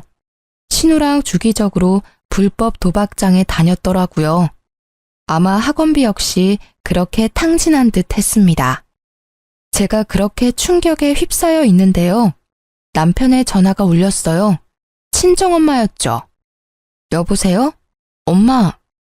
딸, 이서방은 어디 갔어? 아니 내가 창피해서 살 수가 있나? 이서방이 사준 가방 말이다. 얼마 들지도 않았는데 가방끈이 똑 떨어져서 내가 수선 맡기러 갔는데 글쎄 짝퉁이란다. 이서방 가방 어디서 산 거라니? 알고 산 거 아니겠지? 사기당한 거겠지? 내가 친구들한테 사위가 사줬다고 엄청 자랑했었거든. 근데 같이 수선 맡기러 갔다가 얼마나 창피했는지 몰라. 아휴. 저는 전화를 끊고 차 안에서 한참 울었답니다. 그동안 속은 걸 생각하니 너무 억울했어요. 하지만 눈물이 모든 걸 해결해주지 않으니까요. 정신 차리고 열심히 남편과 신우가 도박장에 다녔던 증거들을 모았습니다. 경찰에 신고하기 전에 남편에게 마지막으로 줄 수 있는 게 뭐가 있는지 곰곰이 생각했죠. 가진 게 쥐뿔도 없는 남편에게 줄 수 있는 거라곤 모욕감밖에 없다는 걸 깨달았죠. 우선 집 비번을 바꿨고요. 남편이 가지고 있는 제 카드도 다 정지시켰습니다. 부모님께는 나중에 설명드린다고 절대 남편 전화 받지 말라고 했어요. 저는 남편과 시누이에게 이야기를 좀 하자고 연락했습니다. 남편은 예상대로 시누이와 함께 있었어요. 지금 어디 가는 거야? 곧 결혼 기념일이잖아. 우리가 싸우기는 싸웠지만 챙길 건 챙기려고. 형님, 식사 괜찮으시죠? 저는 화가 풀린 척 다정히 말했어요. 그러자 시누이는요. 나야 좋지. 어머, 올케가 마음이 참 넓네. 야, 너 진짜 결혼 잘한 줄 알아. 옳게. 이 철없는 게 사고 쳤다며? 이해해줘. 남자들이 원래 다 그래. 그렇다고 나처럼 이혼은 생각하지 마. 이혼한 여자 혼자 살기 세상이 참 각박하거든. 야, 너는 어디 거짓말할 게 없어서 그런 거짓말을 했니? 지금부터라도 마음 잡고 다시 공부해. 옳게. 나도 깜빡 속았지 뭐야? 그래도 얘가 원래 했던 게 있으니까 옳게만 믿어주면 금방 다시 일어설 거야. 그리고 정관 수술은 말인데 얘가 하도 부탁을 해서 내가 어쩔 수 없이 따라갔던 거야. 미안해 옳게. 근데 애는 정말 신중하게 생각하고 가지는 게 좋아. 저는 그 말에 대답하지 않고 말없이 그냥 빙그레 웃었어요. 그러자 신우이도 눈치는 있는지 조용해지더라고요. 둘 다 학원 일 외에는 제가 아무것도 모르는 줄 알았을 거예요. 그렇게 1시간 넘게 운전을 해서요. 신우와 남편을 데리고 예약제로 운영하는 레스토랑에 갔어요. 프라이빗한 곳이라 가격대도 꽤 높은 곳이었죠. 여기는 어디야? 어머, 경치가 정말 좋다. 이런 곳에 식당이 있어? 제가 미리 이런 자리 못 만들어서 죄송해요. 형님이랑 거의 처음 식사하는 자리잖아요. 특별히 신경 썼어요. 원래는 예약도 어려운 식당인데 진짜 어렵게 예약했거든요. 사실 나도 좀 서운하기는 했는데 뭐 어때? 고마워 옳게. 우리 앞으로 친자매처럼 잘 살아보자. 그동안 일은 다 있고 말이야. 그리고 다음에 나도 사돈 어른분들 인사드리러 갈게. 모자란 내 동생 걷어주셔서 너무 감사했거든. 너도 이제는 진짜 정신 차릴 거지? 여보, 미안해. 나 다시 마음 잡고 열심히 공부해볼게. 일단 예약했으니까 빨리 들어가자. 저는 퉁명스럽게 얘기하고 레스토랑으로 들어갔어요. 둘은 멋쩍어 하며 따라 들어오더라고요. 단품 메뉴는 앞쪽에 있습니다. 코스는 뒤쪽에 A와 B가 있습니다. 불러주시면 주문 도와드리겠습니다. 네, 감사합니다. 직원이 건네준 메뉴판에는 단품 메뉴가 있었고요. 심플하게 코스는 2개만 있었어요. 남편이랑 신우는 흠칫 놀라는 듯 했어요. A 코스와 B 코스 둘 다 인당 30만 원 그 이상이었거든요. 저는 코스를 시켜준다는 말도 안 했는데요. 신우는 입이 귀에 걸리더군요. 어머, 옳게 잘 만나서 나까지 호강하네. 그러다 저는 급한 통화를 받는 척 자연스럽게 화장실을 다녀왔습니다. 어떡하지? 나 일이 생겨서 잠시 어린이집에 다녀와야 할 것 같아. 죄송해요, 형님. 일단 주문하시고요. 저 빨리 다녀올게요. 여보, 내 거는 일단 주문하지 마. 갔다 와서 단품으로라도 주문하게. 알겠어. 당신 아침도 아무것도 안 먹었는데 괜찮겠어? 어쩔 수 없지. 형님 죄송해요. 제가 나를 잘못 잡았네요. 그래, 우리 신경 쓰지 말고 다녀와. 그때 저는 나가는 제 뒷모습에 대고 속삭이는 둘의 대화를 똑똑히 들었어요. 너 말대로 진짜 호구 많네. 그 일을 겪고도 이 비싼 밥을 사? 누나, 조용히 해. 들리겠어. 너무 웃기잖아. 너한테 홀딱 아주 빠졌나 보다. 그렇게 저는 레스토랑으로 돌아가지 않고 부모님 댁으로 갔어요. 그동안 있었던 일과 알아낸 일들 빠짐없이 말씀드렸죠. 부모님께서는 저보다 더한 배신감을 느끼셨어요. 우선 놀란 부모님을 달래드리고요. 남편의 전화가 계속 와서 받았어요. 여보세요? 한참 지나서 드디어 전화를 받았더니 남편은 좀 다급해 보였어요. 곧 브레이크 타임이라 이제 계산하고 나가야 할 것 같은데. 그래? 알겠어. 너 어딘데? 집인데? 뭐? 계산은? 계산은 당신이 하면 되잖아. 아, 뭐다? 당신 카드로 하면 되는 거지? 해봐. 수화기 너머로 곤란한 직원의 목소리가 들렸죠. 손님 죄송하지만 카드가 결제가 안 됩니다. 정지된 카드로 나와요. 혹시 다른 카드는 없을까요? 잠시만요. 여보 들었지? 결제 안 되는데? 카드 정지했어. 네 돈으로 결제해. 뭐? 웃겨.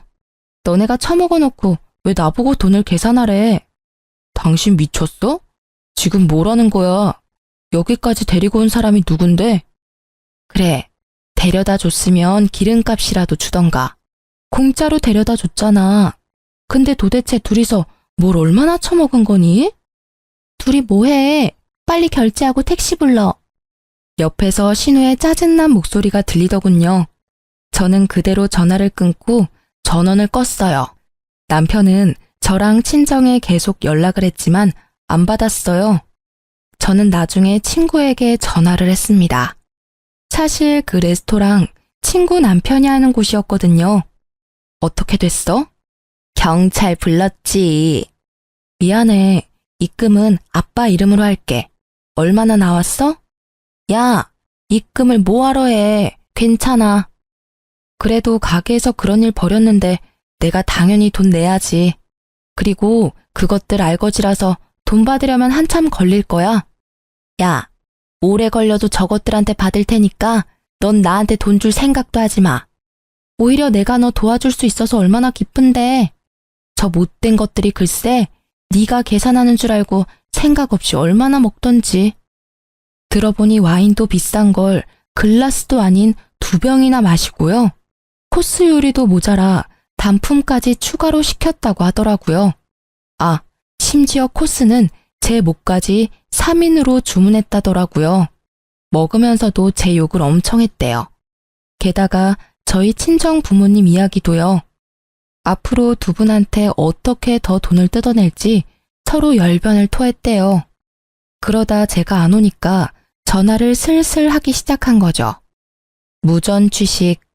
둘 다 창피한 건 아는지 얼굴이 시뻘개져서는 잡혀갔다네요. 다 큰 성인 둘이 그만한 돈도 없는 게 참 한심하죠? 저는 다음 날이 되어서야 경찰서에 찾아갔습니다. 남편과 신우는 꾀죄죄한 얼굴로 제게 따지더군요. 당신 지금 누나랑 나랑 엿먹으라 이거야? 계산도 안 하고 어딜 갔던 거야? 전화도 꺼놓고. 카드는 왜 정지시켰는데? 아니, 올케 도대체 이때까지 뭐 한 거야? 얼른 주인한테 돈 보내. 올케 때문에 이게 무슨 꼴이니? 저는 창피한 줄 알으라고 그동안 일을 읊으면서 따졌죠. 그동안 나랑 우리 친정 부모님 잘도 속였더라? 당신 구급 공무원 아니잖아. 계약직 공무직원이면서 구급 공무원이라 속여? 그래놓고 뭐? 7급을 다시 준비해? 정말 소름 끼쳐. 도대체 언제까지 속이려고 했어? 뭐? 그걸 어떻게 알았어? 공무원 사칭하면 벌금 내는 거 몰랐어? 바로 신고 접수하고 오는 길이야. 야! 아이 생길까봐 나 몰래 정관수술까지 하고. 너한테 진실이라는 게 있니? 온통 거짓말로 범벅된 쓰레기야. 여보, 여기서 이러지 말고 나가서 이야기해. 너무 흥분했다. 다 오해야, 응? 오해? 너 나랑 우리 친정 부모님한테 받아간 학원비랑 생활비 용돈 전부 탕진했더라? 그래놓고 뭐? 호구 집안 제대로 물었다고? 호구가 화나면 어떻게 되는지 보여줄게. 너 내 문자도 봤어? 진짜 미쳤나 저게. 야, 너 나 아니면 결혼이나 했을 것 같아? 너 집안이라도 그 정도 되니까 결혼한 거야. 뭐 볼 게 있다고. 끝까지 큰 소리 치네? 내가 뭐 어디까지 아는 줄 알고 당신 깝쳐? 둘이서 나 몰래 좋은 곳 많이 갔더라. 남편은 그제서야 도박 이야기를 눈치챘는지요. 눈빛이 흔들리더라고요. 남편은 신우에게 귓속말을 하고요. 곧 둘 다 유치장 안에서 팔을 뻗더니 제 바지가랑이를 잡으면서 빌더라고요. 가증스러운 눈물을 흘리면서요. 올케, 일단은 우리 나가서 이야기해. 내가 잘못했어. 동생 교육 똑바로 시켜야 했는데 정말 미안해. 제발 한 번만 기회를 줘, 응? 여보, 내가 진짜 미안해. 평생 갚을게. 반성하고 있어. 다시는 안 그럴게. 제발 여기서 이러지는 말자. 지켜보던 경찰들도 보기 드문 광경이라며 혀를 차더라고요. 저는 미리 준비한 이혼 서류에 지장 찍으라 내밀었어요. 그럼 입 다문다고요. 그리고 니들이 처먹은 밥값도 계산해 준다고요. 경찰들이 보는 앞에서 도장 찍고 깔끔하게 제 인생에서 꺼져주기를 바랬거든요. 남편은 버티다가 안 되겠는지 결국 도장을 찍었습니다. 저는 무사히 이혼을 했고요. 남편을 공무원 사칭죄와 불법 도박장 증거로 신고를 했어요. 신우도 도박으로 신고했고요. 남편과 신우가 부하도 아니었잖아요. 알고 보니 부모조차 손절한 거였죠. 신우는 주변에 사기치고 다녀서 이미 전과자였고요. 남편은 주식과 도박으로 계속 돈을 탕진하는 사람이었어요. 그런데 그들 부모는 멀쩡하게 잘 사는 집안이더라고요. 어쩌다 그런 돌연변이 남매가 나왔는지 모를 정도로요. 알고 보니 전 남편의 부모는 두 분 다 5급 공무원이었습니다. 어느 날 연락이 왔더라고요. 금전적으로나 정신적으로나 피해 입었을 텐데 미안합니다. 적지만 성의 표시는 해야 할 것 같아서요. 아무래도 서로 만나기는 좀 그렇죠? 계좌번호 좀 알려주시겠어요? 전 남편의 엄마는 깔끔하게 돈으로 해결해 주셨죠. 합의금은 아니었어요. 저는 합의할 생각이 없었거든요. 시부가 될 뻔한 분까지 제게 5천만 원 입금했더군요. 아무래도 그분들은 공직에 계시니 제가 찾아가서 소란이라도 부릴까 걱정하셨었나 봐요. 1억은 제 입막음 용이었겠죠. 전 그렇게 금융치료라도 받아서 다행이었습니다. 아무것도 남지 않은 줄 알았는데 돈은 남았더라고요. 전 남편은 현재 직업도 없고 집도 없이 노숙자 생활한다고 들었어요. 제게 가끔 연락 와서 번호 바꾸고 차단했어요. 조금 시간이 걸리겠지만 벌금 낼 돈 없으니 둘 다 실형을 살 것 같아요. 알고 보니 저희 어린이집 원장님도요. 어느 날 교회에 나오던 청년 챙겨주다가 속은 거였어요. 아마 교회 다니면서 사람들한테 뭐 뜯어먹을 거 없나 싶었겠죠? 저는 지금은 어린이집 그만두고 잠시 이곳저곳 여행하며 힐링하고 있어요. 큰일을 겪고 나니 마음이 좀 다쳐서요. 그래도 기쁜 사실이 하나 있어요. 그 사이 남자친구도 생겼거든요. 참 웃기게도 전 남편 일로 경찰서에서 조사받다가요. 형사님과 인연이 닿았네요. 저는 이혼하면서 앞으로 남자 못 만날 것 같았는데요. 경찰관이니 제게 사기칠 걱정은 없어서 마음은 편해요. 여러분들도 사기꾼들 조심하세요. 좀 답답하셨을 텐데 긴 사연 들어주셔서 감사합니다.